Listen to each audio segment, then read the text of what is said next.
Notre Dieu, on te remercie parce que tu as parlé, tu t'es fait connaître à nous et tu nous as donné cette révélation dans la Bible. On te remercie, notre Dieu, parce que ces versets que l'on va étudier maintenant font partie de ta parole. C'est ce que toi, tu as voulu nous dire.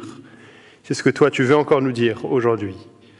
On te prie, notre Dieu, que tu sois à l'œuvre en nous, par ton esprit, pour qu'on puisse comprendre ta parole et qu'on puisse être amené à reconnaître à quel point ta puissance est bien plus grande que tout ce qui existe dans ce monde.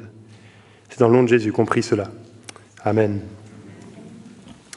Cette semaine, je recevais des nouvelles d'un ami qui a été missionnaire pendant plusieurs années au sein d'un peuple qui n'avait jamais entendu l'Évangile, qui n'avait pas accès à la bonne nouvelle de Jésus.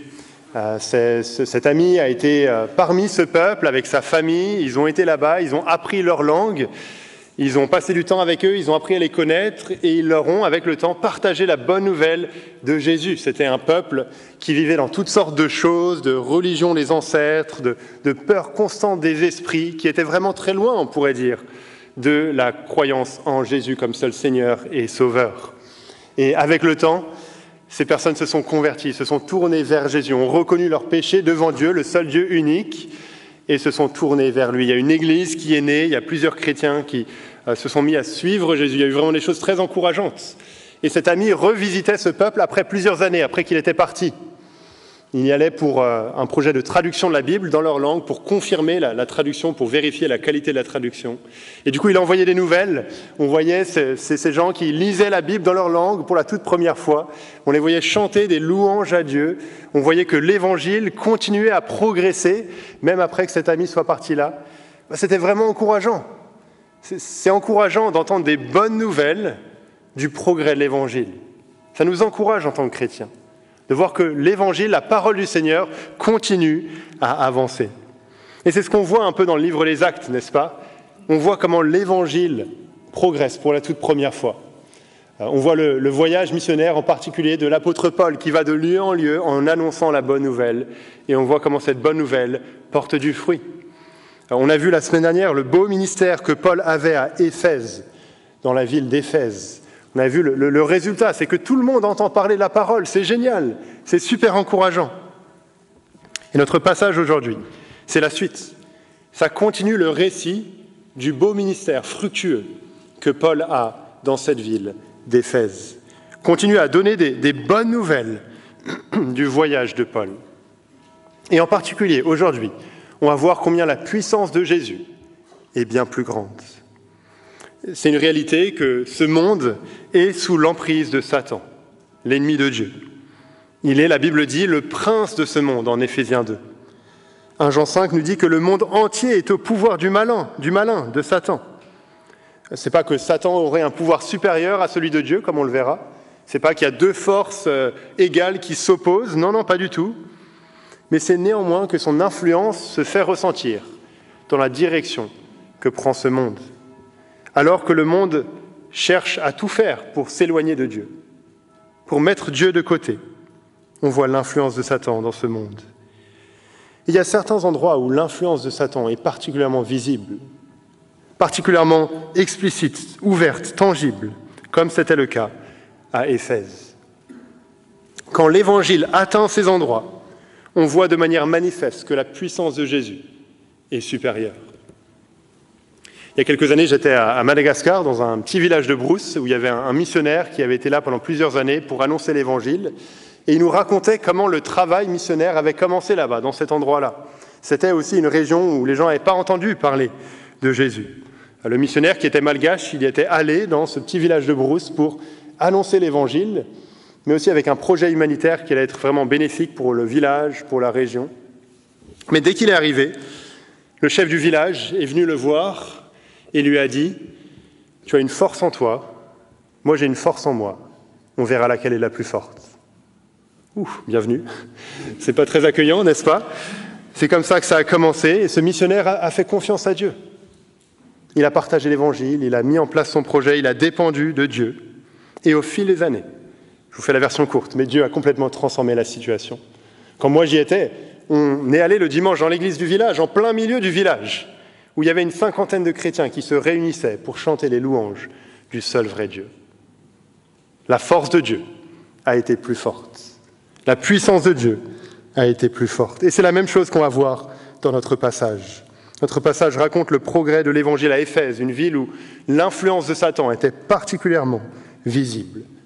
Mais on va voir que c'est Dieu qui gagne. Le premier point qu'on a ce matin, et vous avez le plan dans le livret, c'est que Dieu confirme la parole par des miracles. Dieu confirme la parole par des miracles. Il nous est dit que Dieu fait à Éphèse des miracles extraordinaires au verset 11. Des choses qui sont vraiment impressionnantes, des choses qui ne sont pas normales dans un sens. On le voit au verset 12, acte 19, verset 12, au point qu'on appliquait sur les malades des linges ou des étoffes qui avaient touché son corps, le corps de Paul, alors les maladies les quittaient et les esprits mauvais sortaient. Les gens prennent des bouts de tissu que Paul a touché, l'apôtre Paul, ils essayent de les poser sur des gens qui étaient malades ou qui étaient possédés, et ça marche. Ils sont guéris. Alors peut-être qu'on peut être un peu surpris par cette manière de guérir. C'est un peu étrange, ça paraît presque magique, presque superstitieux. Pourquoi est-ce que Dieu a permis ça ? D'abord, on doit garder en tête que c'est Dieu qui est l'auteur de ces miracles. Ce n'est pas que Paul avait une puissance particulière en lui-même, comme s'il était un super-héros. En fait, notre passage est très clair, verset 11, le tout début. « Et Dieu faisait des miracles extraordinaires par les mains de Paul. » C'est Dieu qui faisait ces miracles. C'est Dieu qui a le pouvoir de produire des miracles, pas l'être humain. C'est Dieu qui accorde des miracles et des guérisons. Oui, il le fait au travers de Paul, il y a sa personne, mais c'est toujours de Dieu que ça vient. On voit aussi que Paul ne se présente pas ici, et jamais dans ses lettres, comme un gourou, comme un faiseur de miracles. Je voyais cette semaine une vidéo d'un prédicateur, apôtre, prophète, je ne sais pas comment il faut l'appeler, mais qui proposait de recevoir son mouchoir béni. Il fallait simplement lui envoyer un peu d'argent, et puis on pouvait recevoir son mouchoir béni. Alors, vous savez, si on fait une liste des choses que les chrétiens font aujourd'hui que Paul n'aurait jamais fait, la liste est longue, ça ferait partie de la liste. Les choses qu'on dit, voilà, ça c'est ce qu'il faudrait faire aujourd'hui en tant que chrétien, mais qui est totalement étranger à ce qu'on voit dans le Nouveau Testament.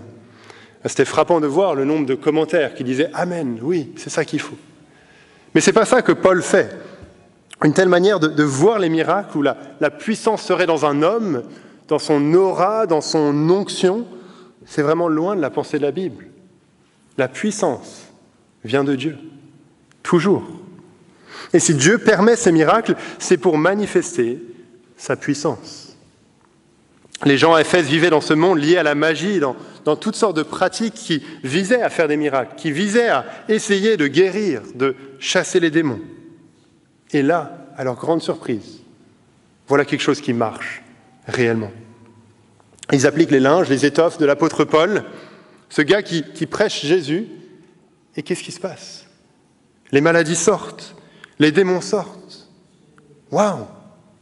Ça pointe vers un pouvoir supérieur qu'ils ne connaissaient pas. Ça met en avant la puissance de Jésus. Et on le voit d'ailleurs à la fin du verset 17 dans notre passage, le résultat de tous ces événements qui se passent à Éphèse.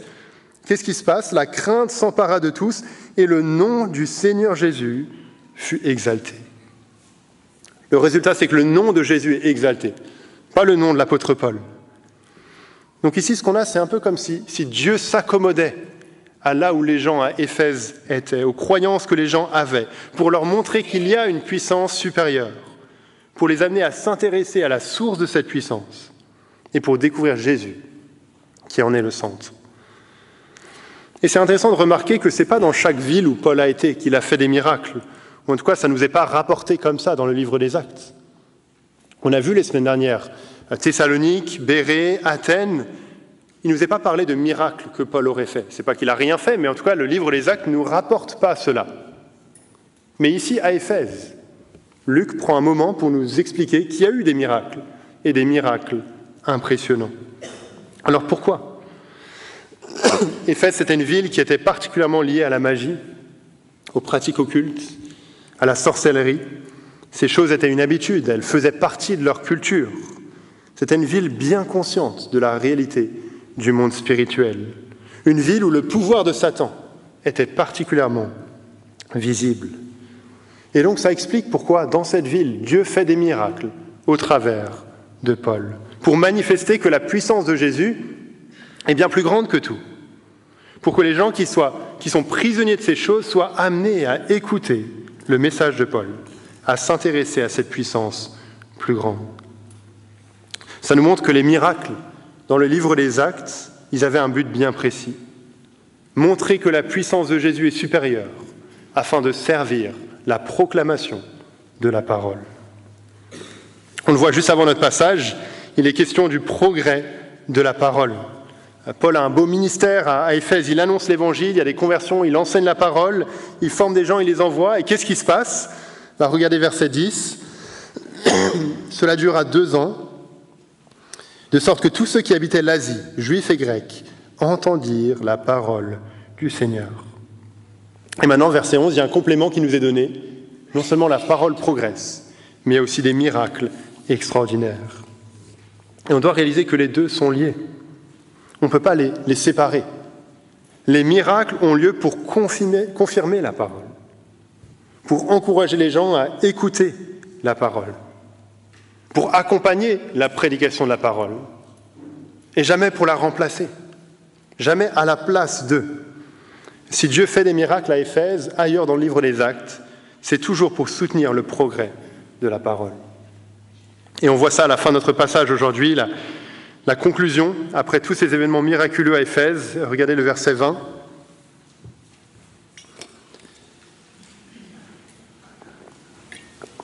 Verset 20, c'est ainsi que, par la force du Seigneur, la parole se répandait efficacement. Donc on voit qu'il y a des miracles qui ont eu lieu, mais qu'est-ce qui se passe en conclusion ? C'est la parole qui se répand. Parce que les miracles n'ont jamais pour but d'être des événements isolés, des événements seuls. Ils n'ont jamais pour but d'être tout seuls, mais ils ont pour but d'accompagner et de servir la prédication de la parole. Pourquoi ? Parce que c'est la parole qui sauve, pas les miracles. Par ces miracles, Paul il apaise une souffrance temporaire. Il offre un peu de confort, un peu de répit sur cette terre. Mais ces miracles ne changent rien à l'avenir éternel de ces gens. Le plus gros problème de l'être humain, ce n'est pas la maladie physique, mais c'est la maladie du péché. Et cette maladie du péché, ce n'est pas simplement quelque chose dont on est victime, en fait, c'est quelque chose dont on est coupable. C'est notre propre rébellion envers Dieu, envers notre Créateur. C'est le rejet de Dieu, de chaque être humain, d'avoir vécu en transgressant ce que Dieu nous demande, ce que Dieu attend de nous. C'est ce péché qui nous rend coupables devant Dieu, qui nous rend condamnés pour l'éternité, face au juste jugement de Dieu. Ça, c'est une réalité sérieuse. Parce que la mort est une réalité sérieuse, et parce que le jugement est réel pour chacun de nous. Un miracle comme un événement isolé ne peut rien faire pour changer cette réalité. En fait, c'est même pire que ça. Si on poursuit les miracles sans s'attacher à la proclamation de la parole ou en mettant de côté la proclamation de la parole, on est simplement en train de confirmer les gens sur le chemin sur lequel ils se trouvent, le chemin de la perdition, le chemin du jugement. On refuse de leur parler de la solution, on prive les gens de la solution. Parce qu'il y a une solution qui se trouve en la personne de Jésus. Le seul innocent, le seul non coupable, qui donne sa vie pour des coupables, qui donne sa vie véritablement à notre place, qui prend sur lui le jugement que nous avons entraîné. La vie, la mort, la résurrection de Jésus, c'est le moyen que Dieu a donné à une humanité rebelle et perdue d'être en bonne relation avec lui. Comme on l'a chanté, tout est accompli à la croix. C'est par la croix et la croix uniquement.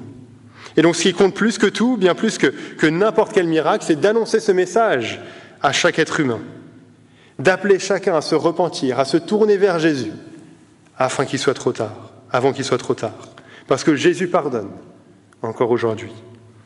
C'est ça qui compte, c'est ça qu'on voit dans le livre des Actes, c'est ça qu'on voit au sein de l'Église primitive, c'est ça qu'on voit dans les lettres de Paul, le progrès de la parole, la priorité de la parole, la priorité de ce message. Les miracles ont pour but de servir ce but. C'est pas que les miracles rapportés ici ne sont pas importants, c'est pas qu'ils ne sont pas impressionnants, c'est pas qu'ils ne manifestent pas la puissance de Jésus, non, bien évidemment, ils font ces choses. mais c'est qu'il ne faut pas les déconnecter de leur but. De s'attacher au miracle en mettant de côté la proclamation de la parole, ce serait comme essayer d'inviter quelqu'un à regarder la lumière et pas la scène sur laquelle la lumière porte. C'est regarder au mauvais endroit, c'est s'attacher à la mauvaise chose. Contrairement à ce qu'on voit beaucoup aujourd'hui, on ne peut pas définir l'évangélisation comme le simple fait d'aller dans la rue et d'essayer de prier pour la guérison des gens. Ce n'était pas ce que Paul et les premiers apôtres faisaient. Ils proclamaient la parole. C'était ça leur tâche première, c'est ça qu'ils voulaient par-dessus tout. Et Dieu accompagnait leur proclamation de miracles. C'est vrai que les miracles attirent, mais quand on se concentre dessus comme des événements isolés, alors on oublie l'essentiel. On oublie le seul message qui peut véritablement sauver les gens. Mais on doit aller plus loin et réaliser que les miracles dans le livre des Actes, non seulement ont pour but de confirmer la parole, mais aussi sont liés au ministère des apôtres. Les miracles sont liés aux apôtres. On voit que ce qui arrive à Paul ici, en fait, c'est un peu similaire à ce qui est arrivé à Pierre en Acte 5. On voit que la simple ombre de Pierre dans Acte 5 pouvait guérir les gens. Il y avait des miracles extraordinaires. Et donc on a un lien ici, tout comme Pierre a été celui qui a annoncé l'évangile pour la toute première fois aux Juifs, alors Paul a un ministère semblable de proclamation de la parole, accompagné de miracles extraordinaires pour l'annonce de l'évangile aux non-juifs. Donc on a un lien ici dans le livre des Actes. Et c'est le cas de manière claire dans le reste du livre des Actes, dans le reste du Nouveau Testament, où on voit que les miracles de guérison, de chasser des esprits mauvais, sont liés aux apôtres de manière unique. Aux premiers disciples de Jésus, qui étaient les tout premiers à partager l'évangile, là où il n'était pas connu. Et donc, ce n'est pas des choses qu'on devrait viser à reproduire aujourd'hui. J'ai mis dans le livret ce verset de Hébreux 2, versets 3 et 4. Pourquoi est-ce que Dieu a donné tous ces miracles ? Voilà la réponse. Ce salut, donc le salut à propos de Jésus, annoncé à l'origine par le Seigneur, nous a été confirmé par ceux qui l'ont entendu, c'est-à-dire les apôtres, les disciples de Jésus, ceux qui ont entendu Jésus parler de ce salut. Donc ce salut nous est annoncé à l'origine par le Seigneur, nous a été confirmé par ceux qui l'ont entendu, Dieu appuyant leur témoignage par des signes, des prodiges, des miracles variés et par des communications du Saint-Esprit selon sa volonté. Donc c'est pas que l'on nie ces miracles, c'est pas qu'on nie la présence de ces miracles, mais on veut les comprendre dans leur but. On voit le but ici, d'appuyer le témoignage des apôtres, de confirmer ce qu'ils disaient par rapport à Jésus, en donnant du crédit, en pointant vers ce qu'ils disaient, en confirmant ce qu'ils disaient. C'est donc non seulement lié à l'annonce de la parole, mais aussi lié au rôle des apôtres. C'est pour ça que l'on ne croit pas dans cette Église qu'on devrait essayer de reproduire le livre des Actes aujourd'hui. C'est une époque particulière qui était liée aux apôtres et au début de l'Église. Ça ne veut pas dire qu'on ne peut rien apprendre du livre des Actes. C'est pour ça qu'on fait une série dans le livre des Actes. Il y a beaucoup de choses à apprendre, mais qu'on n'est pas appelé à prendre ces choses et à les imiter et à les reproduire. On doit réaliser que souvent, en faisant ça, de toute manière, on le fait de manière très sélective. On choisit de reproduire ce que l'on veut, ce qui nous arrange. Mais on croit de manière générale, ce n'est pas la bonne manière de le comprendre. Ça ne veut pas dire que Dieu ne peut plus faire de miracles. Il n'est pas question ici de possibilité de ce que Dieu peut faire. Bien sûr que Dieu peut faire tout ce qu'il veut. Bien sûr que Dieu a tout pouvoir. Mais il s'agit de ce que l'on devrait s'attendre à ce que Dieu fasse. Qu'est-ce que Dieu a promis ? Qu'est-ce qu'on devrait poursuivre ? Qu'est-ce qu'on devrait rechercher ? On croit que revivre ou essayer de reproduire ce que Dieu a fait de manière unique au début de l'Église chrétienne, c'est au final mettre de côté là où Dieu a choisi de manifester sa puissance aujourd'hui. On a le témoignage des apôtres qui nous a été donné de manière unique et suffisante dans le Nouveau Testament. Ce témoignage à propos de Jésus, ce témoignage centré sur la croix, c'est ça que l'on proclame. Et c'est ça qui est véritablement puissant. C'est de ça dont Dieu se sert pour changer les cœurs, pour sauver les âmes. Ce qu'on veut, c'est que les gens portent les regards, non pas vers un miracle temporaire, mais vers la grandeur de Jésus dans l'Évangile. On veut qu'ils réalisent que le nom de Jésus, c'est le nom qui guérit de ce qu'il y a de plus sérieux, qui sauve, qui pardonne de notre rébellion, de notre péché. Ce qu'on veut, c'est qu'ils réalisent que le nom de Jésus ne chasse pas simplement les esprits mauvais de manière temporaire, mais qui nous transporte réellement du royaume des ténèbres jusque dans le royaume de Dieu, qu'il y a un changement de sphère, un changement de maître. C'est cet évangile que les apôtres cherchaient à mettre en avant, et c'est cet évangile qu'on met en avant aujourd'hui, qui est pleinement suffisant pour attirer, pour convaincre ceux qui nous entourent. Donc on n'a pas besoin de parler de ce que l'on entend parfois du plein évangile, qu'on aurait besoin du plein évangile. Voilà, l'évangile, la vie, la mort, la résurrection de Jésus, mais aussi Jésus qui guérit, Jésus qui veut guérir, Jésus qui doit guérir, et qu'il faut les deux pour avoir le plein évangile. Mais en fait, l'évangile est déjà plein en lui-même. La vie, la mort et la résurrection de Jésus sont déjà suffisants, on n'a rien besoin de plus. Et on voit dans les livres des Actes que les deux ne sont pas mixés, les miracles et l'annonce de la parole, mais que les miracles ont un but précis de confirmer et de mettre en avant la parole. Alors je suis conscient que ça peut susciter beaucoup de questions et qu'on a déjà passé assez de temps sur ce point-là, mais si vous êtes troublés par cela, venez nous en parler, on serait heureux d'en discuter. Parlez-en entre vous, c'est des choses dont on a besoin de parler les uns avec les autres.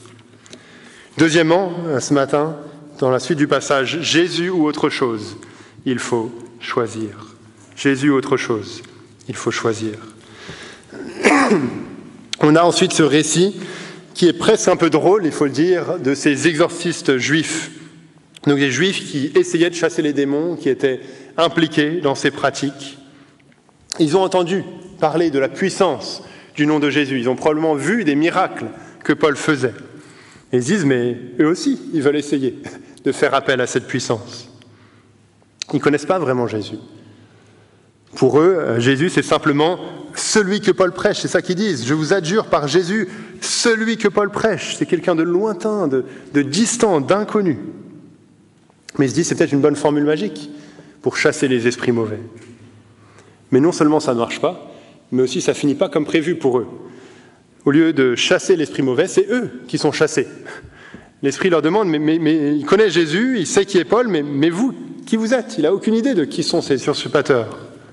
Et le résultat est assez humiliant. Ce passage nous montre plusieurs choses. Il nous montre d'abord qu'il ne faut pas prendre le monde spirituel à la légère. Il ne faut pas prendre le monde spirituel à la légère. Il y a une vraie puissance qui nous dépasse, nous, en tant qu'êtres humains. C'est vrai qu'on vit dans une société qui est très matérialiste, très rationaliste, et du coup on peut facilement ignorer ces choses, les mettre de côté, pas les prendre au sérieux. Mais la Bible dit qu'il y a un monde spirituel qui existe, qu'il y a des puissances mauvaises. Le diable et les démons n'existent pas comme ils existent dans les films, mais ils existent réellement. C'est une réalité. Et on doit réaliser le danger qu'il y a de jouer avec ce monde spirituel. Et c'est frappant de constater que même si on est une société qui veut rejeter Dieu, qui veut rejeter la croyance en un Dieu unique, qui se définit comme étant matérialiste, peut-être même athéiste, en fait on est de plus en plus attiré par les spiritualités orientales, par le New Age et par toutes sortes de choses qui nous semblent un peu plus cool, un peu plus trendy. Et c'est des choses qui gagnent en popularité en ce moment. Le marché de l'exotérisme est en pleine expansion. C'est ça qui attire sous différentes formes. Les tarots, les oracles, les cristaux de guérison, les allumettes, les talismans, l'astrologie, la méditation, la magie. Plein de pratiques qui se popularisent, qui se présentent comme étant saines, comme inoffensives, comme visant notre bien-être, visant notre confort, notre bon développement. Alors c'est vrai que certaines de ces pratiques sont juste des superstitions naïves qui n'entraînent rien, qui font simplement preuve d'un manque de compréhension de qui Dieu est et de la manière dont le monde fonctionne. Mais d'autres pratiques prennent à la légère la réalité du monde spirituel, ignorent qu'il y a des vraies puissances derrière ces choses et qu'il ne faut pas jouer avec.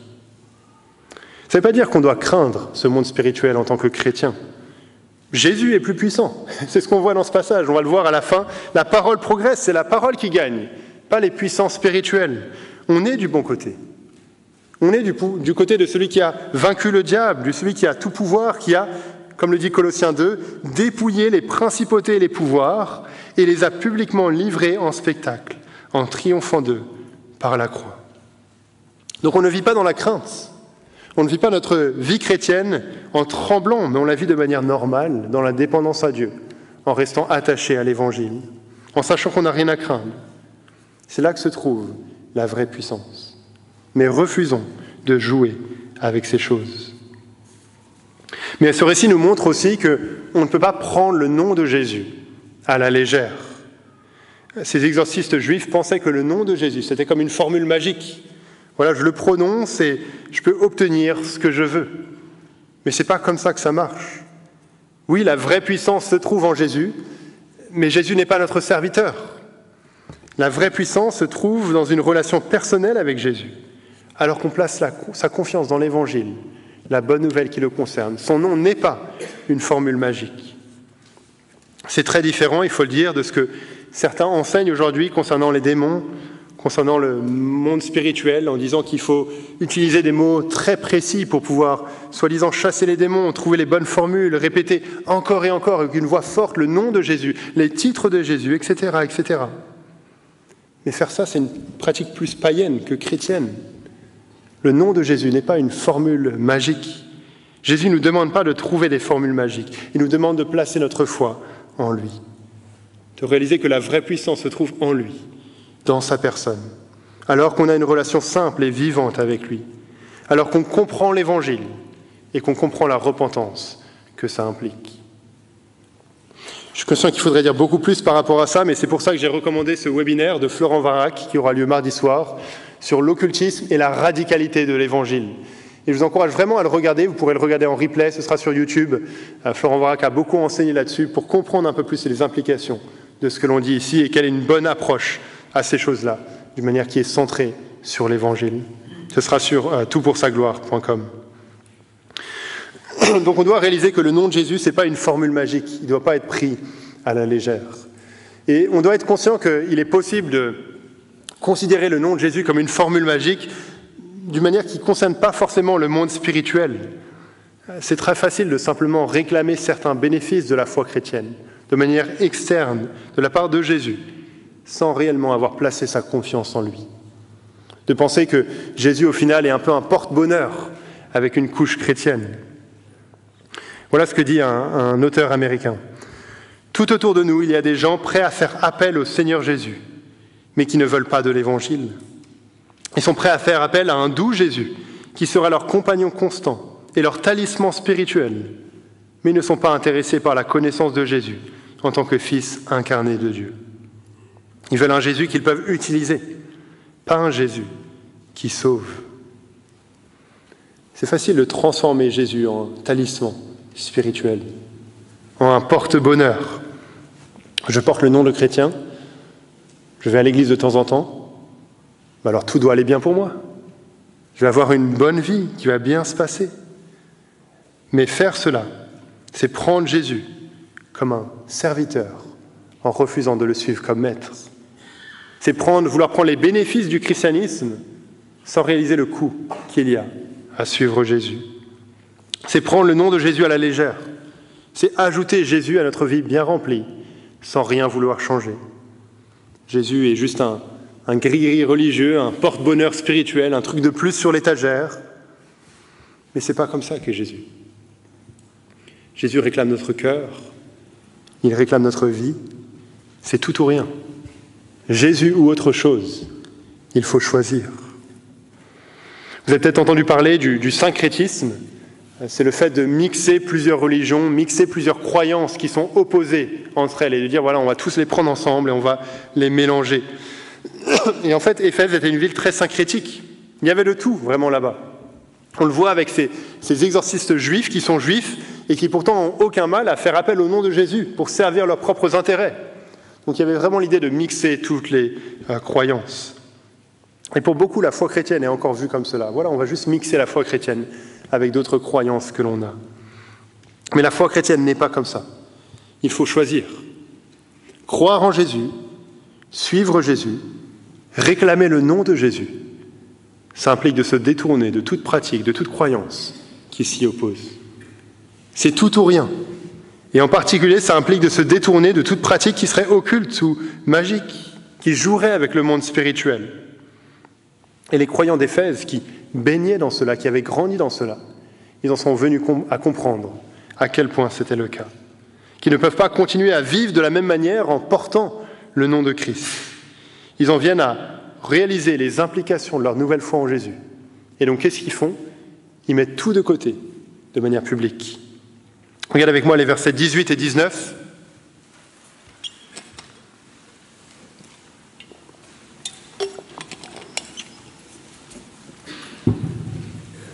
Voilà ce qu'il est écrit, Acte 19, versets 18 et 19.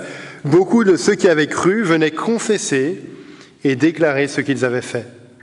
Un assez grand nombre de ceux qui avaient pratiqué la sorcellerie apportèrent leurs livres et les brûlèrent devant tous.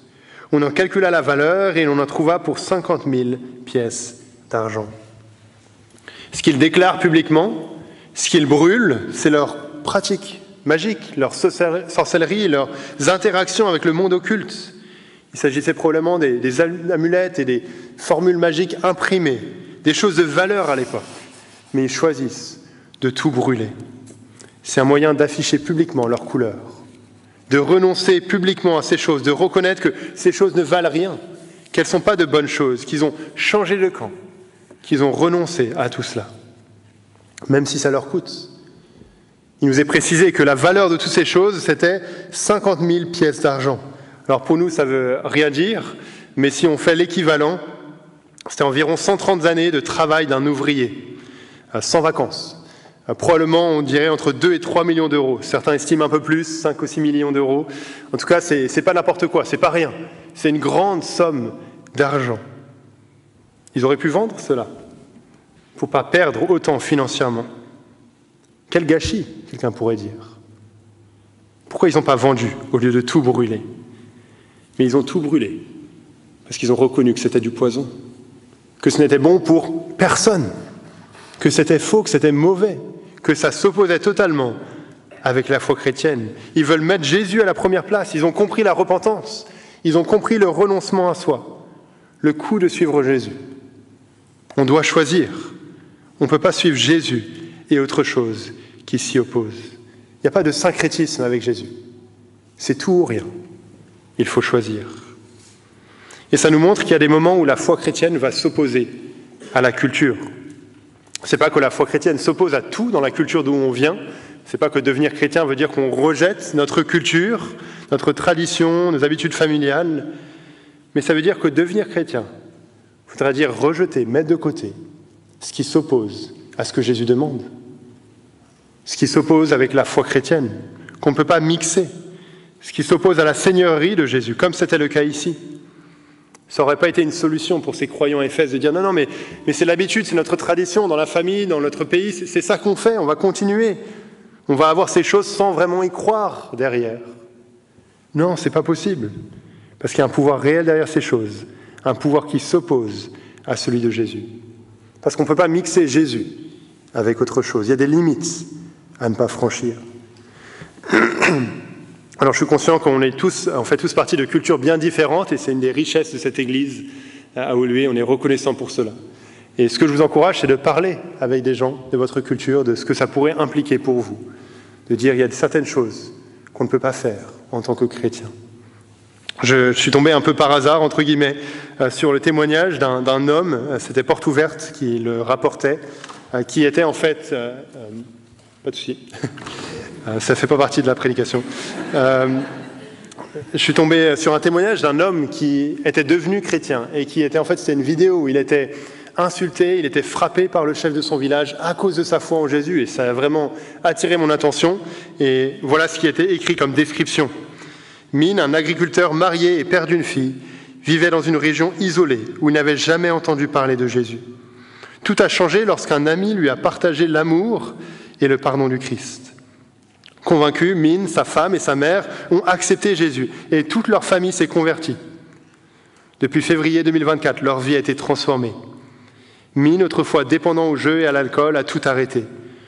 Aujourd'hui, ils fréquentent l'église régulièrement et grandissent dans leur foi. Mais leur conversion a entraîné de lourdes conséquences.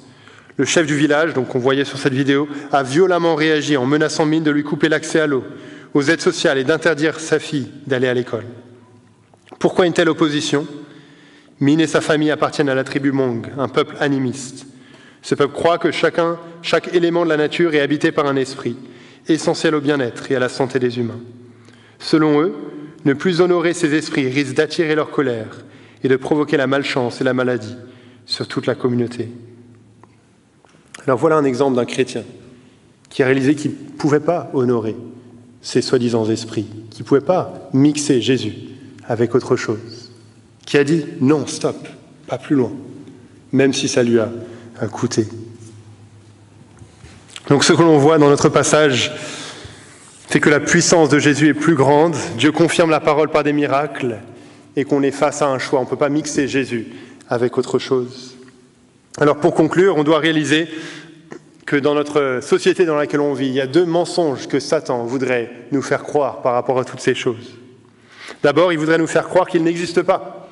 Et ça, c'est le danger qu'on a ici, en Occident, dans cette société matérialiste, d'oublier la réalité du combat spirituel, d'oublier l'influence réelle de Satan et des démons sur notre monde, même quand elle n'est pas visible. Mais la Bible nous dit que le monde entier est au pouvoir du malin. 2 Corinthiens 4 nous dit que Satan est le Dieu de ce siècle qui aveugle les pensées des incrédules. Non, il existe. Il est bien présent. Il est bien à l'œuvre pour s'opposer à Christ et au progrès de l'Évangile. Peut-être que dans notre pays, son influence n'est pas aussi visible qu'à Éphèse et dans d'autres endroits du monde. Mais son influence est bien là. Alors qu'on voit le monde s'éloigner de plus en plus des normes que la Bible met en avant, alors que le fait d'enseigner, de vivre ce que la Bible demande est de plus en plus coûteux, qualifié d'intolérant, on voit l'influence de Satan sur ce monde. Mais le deuxième mensonge que Satan veut nous faire croire, c'est que s'il existe, alors il est à craindre parce qu'il aurait plus de puissance que Dieu. Mais on ne peut pas être plus loin de la réalité. Le monde n'est pas l'opposition de deux puissances, Dieu d'un côté et le diable et les démons de l'autre, comme si on ne sait pas vraiment qui va gagner, et c'est un combat constant. Non, la puissance de Dieu est bien supérieure. Dieu est au contrôle de son monde. Il est au contrôle du monde et de l'univers. Jacques II nous dit que les démons croient que Dieu existe et ils tremblent. Ils tremblent parce qu'ils savent que Dieu existe, parce que Dieu est bien plus puissant. Et c'est ce qu'on voit dans notre passage, la conclusion, verset 20. C'est ainsi que, par la force du Seigneur, la parole se répandait efficacement. Même à Éphèse, c'est la parole qui gagne. Et c'est ça qu'on voit dans tout le livre des Actes, que c'est la parole qui gagne, que Satan ne peut pas empêcher le progrès de l'Évangile, parce que la force de Dieu est plus forte. C'est Satan notre désir, n'est-ce pas, encore aujourd'hui, à Bruxelles, en Belgique, que la parole continue à se répandre. Et parfois, ça peut nous sembler vraiment impossible. On se sent peut-être dépassé. On se sent impuissant face aux forces qui s'opposent à nous, face au monde qui est anti-chrétien, et on peut douter. Notre travail, c'est de continuer à nous attacher à cette parole, de continuer à répandre cette parole, et Dieu sera à l'œuvre. La force de Dieu sera à l'œuvre et sera bien plus forte. Alors, c'est pas une surprise qu'on va partir dans quelques mois, dans 2 mois, pour la Suisse. Et ça nous attriste, et c'est pas le mot d'au revoir, vous inquiétez pas, c'est pas la dernière prédication, mais ça nous fait réfléchir, et ça me fait réfléchir, et en méditant ce texte, ça me fait réfléchir également à me dire, mais c'est ça qu'on voudrait comme nouvelle, alors qu'on vous contacte, qu'on demande comment ça va à Bruxelles, d'entendre que la parole continue à progresser, que vous restez fidèlement attachés à cette parole. C'est ça qu'on espère, n'est-ce pas? Et c'est ça que vous espérez pour nous en Suisse, quand vous demanderez des nouvelles, que ça soit la parole qui progresse. C'est ça qui est le plus important. C'est notre désir. Et c'est ça que Dieu a promis de faire alors qu'on sert fidèlement. Prions pour terminer.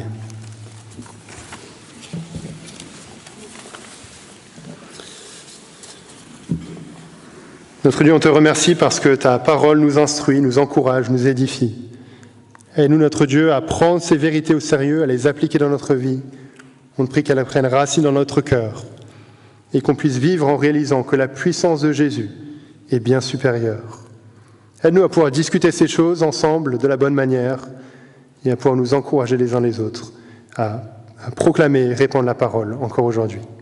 On prie cela dans le nom de Jésus. Amen.